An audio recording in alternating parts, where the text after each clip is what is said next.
వాడి పేరు గుంతర్ ఫెహ్లింగర్.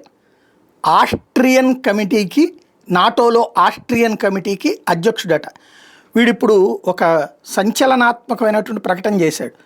ఇండియాని మొక్కలు చేస్తాడట. ఇండియాని ఎక్స్ ఇండియా, ఇక ఇండియా లేదు, ఇండియా ఎక్స్ ఇండియా అని పిలుస్తాడట.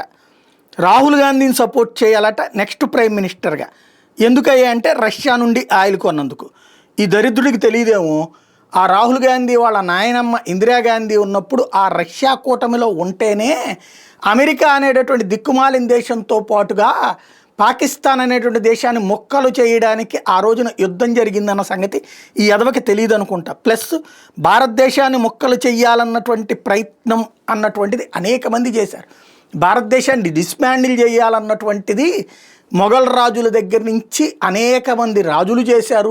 ఫ్రెంచోడు, డచ్చోడు, బ్రిటిషోడు అందరూ చేశారు. చివరికి ఇది ఏకమయ్యింది.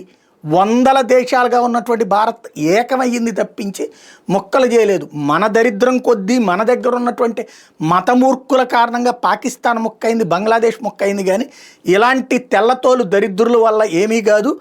నాటోలో అసలు నాటో అనేదే ఒక అటు ఇటు కానీ థర్డ్ జెండర్. ఎందుకంటే రష్యా నుంచి విడిపడిపోయినటువంటి మొక్కలన్నీ కలిసి వాళ్ళుని అమెరికా లాక్కోవడానికి తీసుకుంటే, అంటే ఆడగా పుట్టి మగగా బతకలేక అటు ఇటు కాకుండా బతుకుతున్నటువంటి జీవులు వీళ్ళు వచ్చి ఇప్పుడు భారతదేశానికి సంబంధించి ఏదో చేస్తాననేటటువంటి నీచులు. అంటే భారతదేశం మీద జరుగుతున్న కుట్ర స్థాయి ఏ రేంజ్లో ఉందో ప్రజలు అర్థం చేసుకోవాల్సి ఉంది.